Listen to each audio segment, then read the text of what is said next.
Welcome back to Tipping Point. I'm your host, Kara McKinney. Satan and his followers are now a protected class in America. You know who still isn't, at least not in any meaningful sense, regardless of what the law actually says? Christians.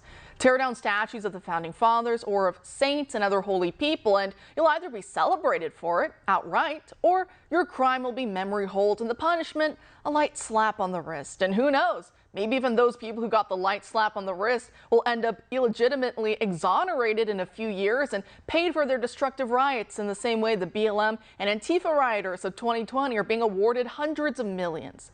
Is this a sign of our times? And if so, what does it portend? The Christian military veteran who admits to pushing over the demonic Baphomet statue at the Iowa State Capitol the other month is now facing hate crime charges for it, in addition to what he was originally charged with, which was misdemeanor 4th-degree criminal mischief. That's now a felony 3rd-degree criminal mischief charge.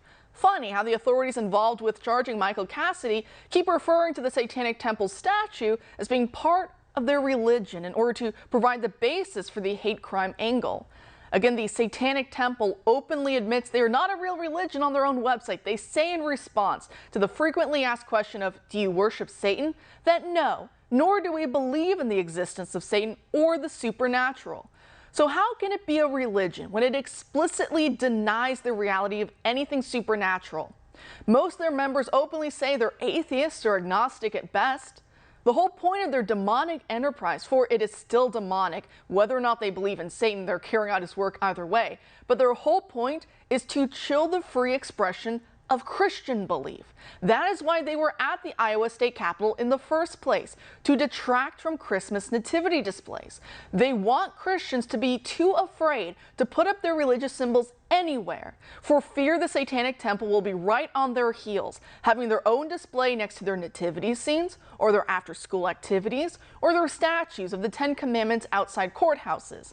These people love to sue and use the money to fund abortions. So how about we stop believing in the liberal lie that all religions, including those which call themselves such, are somehow equal when they're manifestly not. Some are better than others. We are a Christian nation, that's plain and simple. That's what the founding fathers were thinking of when they wrote about religious freedom. They were thinking about various Christian denominations and Christian-inspired deist belief systems and the like. They were not expecting Americans to fight and die for the right of Reddit atheists to construct satanic statues to Baphomet and to place those next to baby Jesus. Let's use our heads, people. These satanic atheists would be the first to denounce the founding fathers as dead white racists anyway. So any hearkening back to them and the documents they left behind is purely cynical and contrived on the part of the Satanic Temple to use our beliefs against us, beliefs to which they don't subscribe to anyway. And for anyone who wants to cry about, well, Kara, if you say some religions are better than others, and you say the Satanic Temple doesn't count as a religion, who is to stop someone else from saying that about your religion? Checkmate. To which I'd have to laugh in that person's face and say, look around. All this liberal pretending has already gotten us there.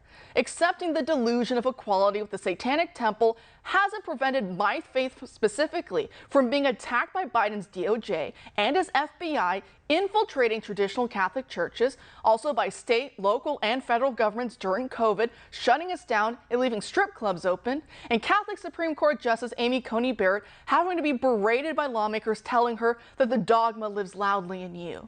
Oh, and did I mention all the Catholic and other Christian churches burned to the ground or severely vandalized to the tune of many dozens, close to 100, in Canada over the mass graves hoax perpetrated by anti-Catholic bigots? What atheist Satanist temple has had to deal with any of that? They don't. Everyone, Christians included, bow down and kiss their litigious rear ends while they laugh at all the destruction they wrought upon us. Why do we always have to defend people who hate us and wish us nothing but misery? So no, all this pretending hasn't protected any Christians, Catholic or otherwise. So I'm done pretending. They are not a real religion and should not be protected as such. It's plain and simple. We live at a time in which most people in power don't subscribe to a godly common good, and who instead are trying to destroy other groups, yes, destroy, in a zero-sum game of winner takes all. The sooner we realize that not everyone is trying to play nice and hold hands and have equality together, the sooner we can start protecting ourselves within the rule of law from those pernicious forces. And so for legal reasons, I guess I'll have to say, because I got pretty passionate there, that everything I just argued is my own personal beliefs on the matter, and they don't necessarily reflect the beliefs of my next guest, who is involved with defending Michael Cassidy. He didn't know what my argument tonight would be ahead of time, and so whatever I say, that's on me, and he will speak for himself. Joining us now to discuss is military defense attorney Davis Younts. Davis, thanks for being here tonight. Hey, good evening. Great. So you heard me go off the rails a little bit there, but I stand by it all. But I want to ask you, so now we have this hate crime charge addition to the case. What do you make of that? Honestly, we're just deeply disappointed that Iowa is making a decision to target my client under the facts and circumstances of this case with a hate crime. It does not make sense factually. It does not make sense legally. There's a lot of details. There's going to be a lot of motions practice and other issues related to this that I can't get into the specifics of yet. But this is targeting. This is not consistent with the way Iowa, including this county and other counties in Iowa, have handled the destruction of religious displays, and open to question, as you said in your segment, is this even a religion that we're talking about? So much of what you said, I completely agree with. Personally, again, I can't go into all the details just yet of how we're going to deal with this in the case because of the sensitive time that we're in. But absolutely, these are critical questions that we have to ask. And this is an organization that does not claim to be a religion. They claim they're not a religion, and they make it a habit to make it very, very difficult for anyone to have a religious display without fear that they will be right next to them, as you said. And their purpose often seems to be to mock Christianity and to show hatred towards traditional faith. So it is, if it wasn't so serious for my client, it would be amusing that we were even considering a hate crime in this case.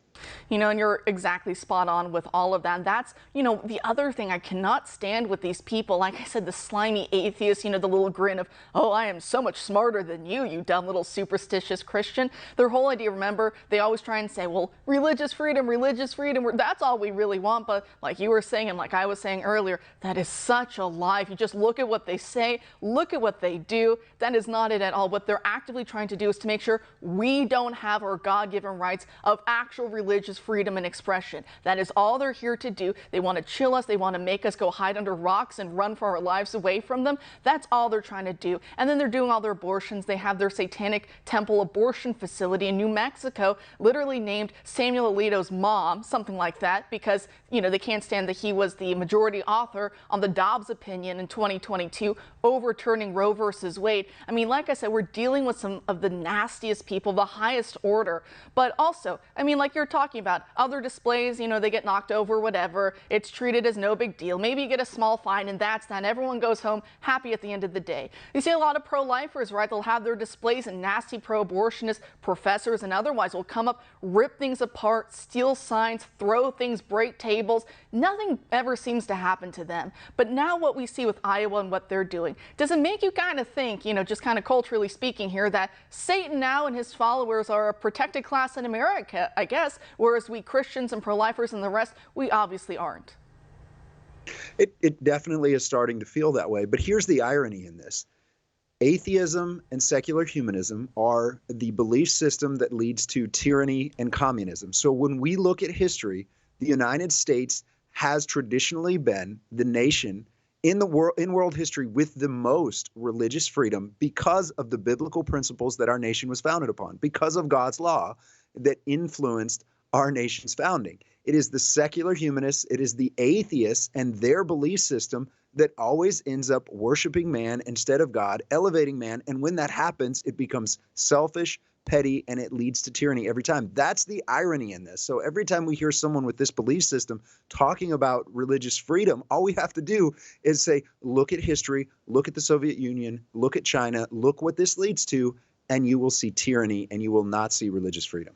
That's exactly, and I think Dennis Prager of PragerU makes a similar point. He would also kind of talk about how before Nazism came to power, before communism came to power in the Bolshevik Revolution in Russia, as you were talking about a moment ago, that you saw this same this weird flirtation with the upper class, the elites, with a lot of nihilism, a lot of degenerate sexual behaviors, a flirtation with atheism, this idea, does anything mean anything anymore? And they'd write their poetry and their philosophy and think they're so fancy that they've thought things that no one's ever thought before. And what did that leave? It left a lot of, as C.S. Lewis would say, men without chests, men who have no hearts, men who are not grounded to God and to morality, and who did a lot of really evil things. A lot of them even said in the name of science, right? A lot of the Nazis did that. A lot of the communists did that. They pretended they were on the cutting edge of science as they did horrific, evil things.